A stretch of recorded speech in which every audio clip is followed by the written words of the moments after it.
बेचते थे। उनका ये धंधा बहुत चलता था। दूर दूर से पक्षी उनके पास तरबूज का जूस पीने आते थे। कबूतर और तोता कालू की दुकान में जूस पीने आते हैं। कालू यार, 2 गिलास जूस के बना दो। कालू कौवा 2 गिलास तरबूज का जूस बना देता है। तोता और कबूतर भी ठंडा ठंडा जूस पी लेते हैं।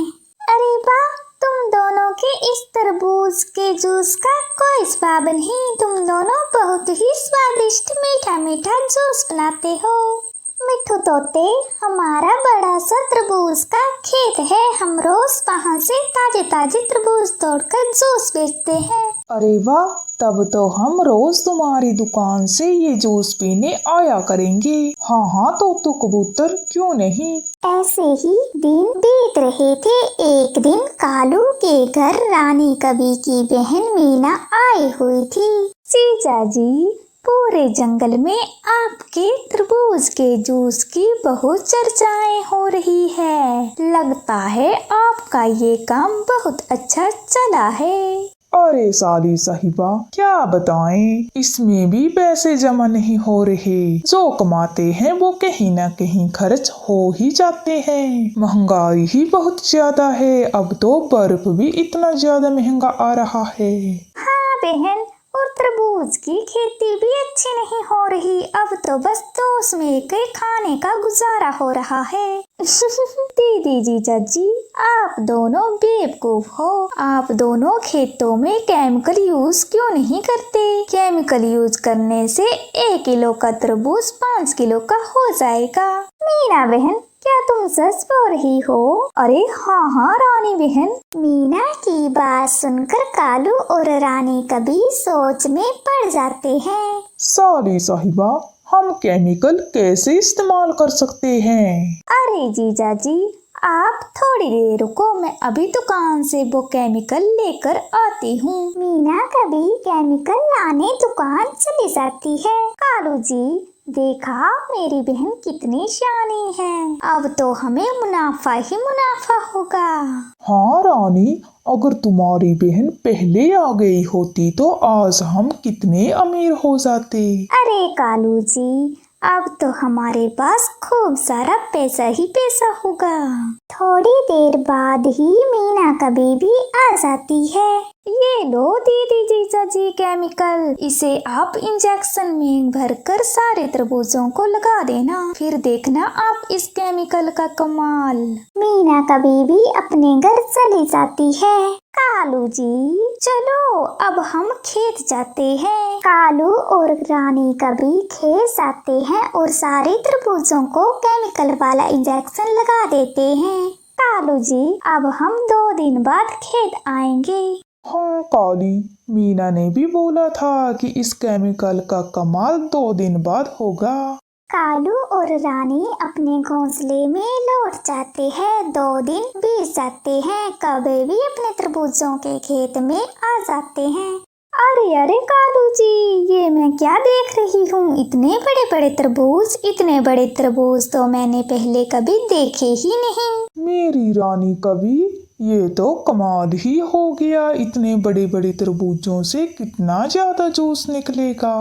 अरे कालू जी, अब तो लगता है कि इस महीने मेरे लिए सोने का हार आ जाएगा। हाँ हाँ रानी, सब आएगा। कालू और रानी कवि का इतने बड़े तरबूज देख के खुशी का ठिकाना नहीं था। अगले ही दिन कवि अपनी दुकान लगा देते हैं। जूस पी लो, मीठा मीठा जूस पी लो, ताजे ताजे तरबूजों का जूस पी लो, ठंडा ठंडा बर्फ वाला जूस पी लो। रानो चिड़िया और गुड़िया जूस पीने आती है। रानी कभी 2 गिलास जूस के दे दो। रानो चिड़िया और गुड़िया जूस पीते हैं और वहाँ से चले जाते हैं। फिर तोतू और कबूतर भी आते हैं और वो भी जूस पीकर वहाँ से चले जाते हैं। ऐसे ही दिन बीत रहे थे। कालू और रानी कवि के पास खूब पैसे जमा हो रहे थे। अरे वाह कालू जी, हमारे पास तो 1 लाख जमा हो गए। इतने पैसे तो मैं पहली बार देख रही हूँ। हाँ हाँ रानी कवि, ये सब तो तुम्हारी बहन की वजह से हुआ है। आखिर बहन किसकी है? हाँ हाँ, मेरी रानी पत्नी जी की। ऐसे ही दिन बीत रहे थे। सब पक्षी केमिकल वाला जूस पीकर बीमार पड़ने लगे। जंगल के रास्ते में ही तोतू और कबूतर बेहोश पड़े थे। तभी चिड़िया की नजर उन पर पड़ती है तो वो उनके पास आती है। अरे बाप रे, इन दोनों को क्या हुआ है? तोतू भैया, कबूतर भैया, आप दोनों को क्या हुआ है? उठ जाओ, एक तो मेरी भी तबीयत ठीक नहीं है। थोड़ी देर बाद ही कबूतर तोतू को होश आ जाता है। चिड़िया, तुम यहाँ, हमें क्या हुआ था? कबूतर भैया, मैं यहाँ से जा रही थी तो तुम दोनों बेहोश पड़े थे। मेरी भी आज तबीयत ठीक नहीं है और मेरी बेटी भी बीमार है। मैं वैद्य जी के पास दवाई लेने जा रही हूँ, आप दोनों भी मेरे साथ चलो। हाँ चिड़िया, कुछ दिनों से हमारी तबीयत भी ठीक नहीं है, चक्कर और कमजोरी होती है। फिर तीनों वैद्य जी के पास चले जाते हैं। वैद्य भी तीनों को चेक करता है। तुम सब ने कोई केमिकल वाली चीज खाई है, तभी तुम्हारी हालत ऐसी है। वैद्य तीनों का इलाज करता है और चिड़िया भी अपनी बेटी के लिए दवाई ले लेती है और सब अपने घोंसलों में लौट जाते हैं। अगले ही दिन जब चिड़िया भोजन की खोज में जाती है तो रास्ते में कौवे आपस में बात कर रहे थे तो रानू चिड़िया छुपके से उनकी बातें सुनती है।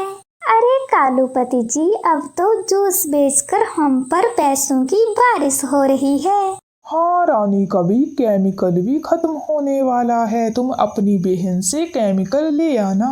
अरे कालू जी, आप फिक्र मत करो, मेरी बहन कुछ दिनों में ही हमारे घर आ रही है।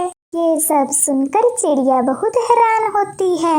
हे भगवान, ये कालू और रानी कवि तो बहुत बदमाश है। ये तो केमिकल वाला जूस पिलाकर हमारी सेहत के साथ खिलवाड़ कर रहे हैं। मुझे बाकी पक्षियों को भी इन दोनों की इस हरकत का बताना होगा, नहीं तो ये मासूम पक्षियों की सेहत के साथ ऐसे ही खिलवाड़ करते रहेंगे।